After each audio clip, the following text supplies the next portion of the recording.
Hello दोस्तों, आज की हमारी कहानी है किन्नर। सुनो सुनो, क्या कह रहा है ये तुम्हारा सुपुत्र। सुनो जरा, मती मारी गई है इसकी। अरे दिमाग खराब हो गया है साहबजादे का। विजय बाबू जोर से चिल्लाए जा रहे थे। उनकी धर्मपत्नी दौड़कर आकर खड़ी हो गई। क्या हुआ जी? वाक्य पूरा भी न हो पाया कि विजय बाबू फिर दहाड़े। क्या हुआ जी? हैं? क्या हुआ? जैसे तुम तो कुछ जानती ही नहीं हो, और नहीं जानती हो तो पूछो इन साहबजादे से कि ये क्या करने जा रहे हैं। पूछो। सुमन ने अपने बेटे राहुल की ओर प्रश्नवाचक निगाहों से देखा, पर राहुल अपने 4 महीने के बच्चे को लेकर वहां से चला गया और अपने कमरे में जाकर कमरे का दरवाज़ा जोर से लगा लिया। सुमन कुछ पूछ नहीं पाई, पर इतना जान गई कि बाप बेटे के मध्य कुछ किसी बातों को लेकर कुछ ज़्यादा ही तनातनी हो गई है। परिस्थिति कुछ ऐसी थी कि न पति से पूछ सकती थी न बेटे से। अब तो मन में भी कयास नहीं लगा पा रही थी कि माजरा क्या है। चुपचाप कमरे से बाहर निकल गई। भगवान के समक्ष हाथ जोड़कर खड़ी हो कातर स्वर में बोली, हे भगवान, ये क्या बखेड़ा। सुख शांति बनाए रखो भगवान। 4 महीने हो गए बहू को शांत हुए। छोटा दूध मुआ छोड़कर गई वो। छोटा सा तो परिवार था, अब वो भी आधा हो गया। जैसे तैसे दुख को स्वीकार किया। अब सुख शांति बनाए रख ईश्वर। तभी राहुल के कमरे से बच्चे के रोने की आवाज़ सुनकर सुमन उस ओर गई। राहुल दरवाज़ा खोल चुका था। कमरे में बच्चे को थपथपाकर सुलाने का प्रयास कर रहा था। सुमन ने कटोरी में दूध डाला और चम्मच से बच्चे के मुंह में धीरे धीरे डालने लगी, पर ध्यान तो राहुल के बुझे चेहरे और सूजी हुई आंखों पर टिका था। लग रहा था जैसे खूब रोया हो। बेटे को हर बात हक से बोलने वाली सुमन आज स्वयं को लाचार महसूस कर रही थी। अपने ही बेटे से कुछ पूछने की हिम्मत नहीं जुटा पा रही थी। शब्द मुंह तक आने वाले रुक रहे थे। हिम्मत करके बोली, बेटा, कब तक यूं खुद को अंदर ही अंदर ख़त्म करता रहेगा। बहू के जाने का दुख हमको भी है, पर वो इस छोटे बच्चे के रूप में बहुत बड़ी जिम्मेदारी हम सब पर छोड़ गई है। अब इससे मुंह तो नहीं मोड़ा जा सकता ना। ऐसे बिना ढंग से खाए पिए तू कैसे इस बच्चे का, हम सब का ध्यान रखेगा। राहुल एकटक बच्चे को देखे जा रहा था। लग रहा था कि किसी शून्य में भटक रहा है, कुछ खोज रहा है। सुमन के स्पर्श से एकाएक विचारों की दुनिया से बाहर आया। माँ का रुआं सा चेहरा देख बोला, माँ, तुम जानती हो ना कि मैं अंजू से कितना प्यार करता हूँ। वो मेरी जिंदगी ही नहीं, पूरी जिंदगी की खुशी थी। उसकी यादें बातें कैसे भुला दूँ, कैसे उसको दूर कर दूँ। सुमन ने प्यार से राहुल को सहलाकर कहा, बेटा, कभी कभी जिम्मेदारियाँ दुख से बड़ी होती हैं। हमें अपने दुख को भुलाना होता है उस जिम्मेदारी के लिए जिससे बहुत से सुख जुड़े होते हैं। तू समझ रहा है ना? बेटा देख, अंजू की जगह कोई नहीं ले सकता, पर इस बच्चे की देखभाल के लिए कोई तो चाहिए ना। तेरे बाबूजी और मैं कितने दिन जिएंगे, कब तक इस दुनिया में है, नहीं कह सकते बेटा। हम भी उम्र के इस पड़ाव पर थक गए हैं। तू इस बच्चे के लिए ही दूसरी शादी के लिए मान जा। तू अकेले इस नन्ही जान को नहीं संभाल पाएगा। माँ ही होती है। सुमन एक लय में बोले जा रही थी। तभी राहुल ने कहा, मैं सब समझता हूँ माँ, तभी तो मैंने भी एक फैसला लिया है। इस छोटे से चिंटू को संभालने के लिए मैं भारत को घर लाना चाहता हूँ।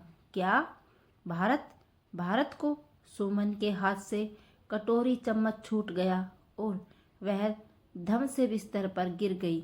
भौचक होकर राहुल को देखते हुए बोली, तू ये क्या कह रहा है बेटा? भारत को लाएगा घर में? उस भारत को जिसे अब उसके घर वाले भी घर के बाहर बने छोटे से दड़वे नुमा कमरे में रखते हैं? उस भारत को तू अपने घर? तो क्या हुआ माँ? भारत मेरा बचपन का दोस्त है, हम साथ खेले पढ़े, बहुत अच्छा है वो। क्या खराबी है उसमें? राहुल ने अपनी बात रखी। सुमन राहुल का हाथ पकड़कर बोली, तुझे नहीं पता क्या कि क्या खराबी है उसमें? तू नहीं जानता क्या कि वो एक हिजड़ा है, किन्नर है? किन्नर? और उसे लोग भारत नहीं भारती बोलते हैं। भारती? तू क्या जानता है उसके बारे में? तू 10 साल से विदेश में रह रहा है, क्या जानता है? बोल। चुप क्यों है अब? राहुल बड़े ही शांत स्वर में बोला, सब जानता हूँ माँ, सब कुछ जानता हूँ। बचपन उसी के साथ बिताया है मैंने, और मैं विदेश में था तो क्या, हम कभी अलग थोड़े हुए, साथ ही थे। अंजू भी उसके बारे में सब जानती थी। सुमन पर तो जैसे पहाड़ ही टूट गया था। आश्चर्यचकित हो बोली, तुम दोनों अलग नहीं हुए? मतलब तुमने विदेश से भी उससे संपर्क रखा था? कैसे, कब, कहाँ? सुमन का स्वर कांपने लगा था, पर राहुल बिल्कुल शांत खड़ा था। तकिए का सहारा लेकर माँ को पलंग पर आराम से बैठाया। माँ की आंखों में देखकर कहा, माँ, तुझे याद है जब मैं और भारत छोटे थे, तब तुम कैसे उसे गोद में उठा लेती थी, उसकी पसंद की चीज़ें उसे देती थी? पर बेटा, उस वक्त मुझे नहीं पता था कि वो। सुमन बोलने की कोशिश कर रही थी कि राहुल ने बीच में रोकते हुए कहा, माँ, आज मुझे बोलने दे तू, बस तू सुन। माँ, आज तुझसे सब बात कहना चाहता हूँ, आज मुझे बोलने दे। माँ, भारत मेरा सबसे अच्छा दोस्त था, बचपन में और आज भी है। साथ में खेलना, स्कूल जाना, साथ में पढ़ना और एक दूसरे से अपने मन की बात कहना हमारा रोज का काम था। बचपन तक का सफ़र हंसते खेलते बीता, पर कुछ समय बाद भारत उदास रहने लगा। मेरे लाख पूछने पर भी कुछ नहीं बताया, बस मजाक में बात टाल देता। ऐसे ही हमने 10वीं कक्षा भी उत्तीर्ण कर ली। फिर एक दिन अचानक उसने कहा कि अब वो आगे की पढ़ाई नहीं कर पाएगा। पूछने पर बताया कि घर वाले नहीं चाहते कि अब वो बाहर जाए, किसी से मिले जुले, क्योंकि वो सामान्य बच्चों की तरह नहीं है, क्योंकि वो सबसे अलग है, क्योंकि वो ये नहीं जानता कि वो लड़का या उसकी कोई पहचान नहीं। घर में भी सबका व्यवहार धीरे धीरे उसके लिए बदल रहा था। मेहमानों के आने पर उसे एक छोटे कमरे में बंद कर दिया जाता था। दिन के उजाले में उसे बाहर आना मना था, रात को भी बाहर आता था। माँ, उसका जीवन धीरे धीरे खत्म होता जा रहा था और मैं अपनी पढ़ाई और बाद में नौकरी के कारण उससे दूर और लाचार होता जा रहा था। पर जब मैं 2 वर्ष पहले आया यहाँ और उससे मिला तो खुद से ग्लानि हुई, नफरत हुई अपने आप से, जिसे मैं भूल चुका था। वो आज भी मेरी यादों को, फोटो को सीने से लगाए बैठा था। वो मुझे एक एक फोटो बता रहा था और मैं उस जर्जर मकान की तरह खुद को महसूस कर रहा था, जिसकी हर दीवार से सूखी परत यादों के झोंकों से गिरती जा रही है। बस तभी निश्चय किया कि अब मैं मेरे दोस्त को इस तरह समाप्त होते नहीं देखूंगा। उससे पत्र के जरिए संपर्क बनाए रखा, कभी कभी फ़ोन पर भी बात होती रही। जानती हो माँ, अंजू को जिस दिन अस्पताल ले जा रहे थे, वो खिड़की में खड़ा हाथ हिला रहा था, हिम्मत दे रहा था। चिंटू के जन्म के दिन जब मैं अस्पताल में था, तब वो चोरी चुपके मिलने भी आया। माँ, क्या ज़रूरी है कि एक औरत ही बच्चे की सही परवरिश कर सकती है? क्या भारत नहीं कर सकता?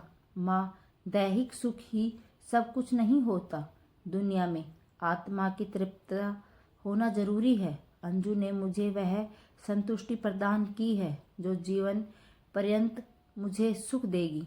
अब मेरे जीवन का सार आधार ये छोटा सा चिंटू है माँ। माँ, भारत ऐसा है जिस उसमें उसका क्या दोष।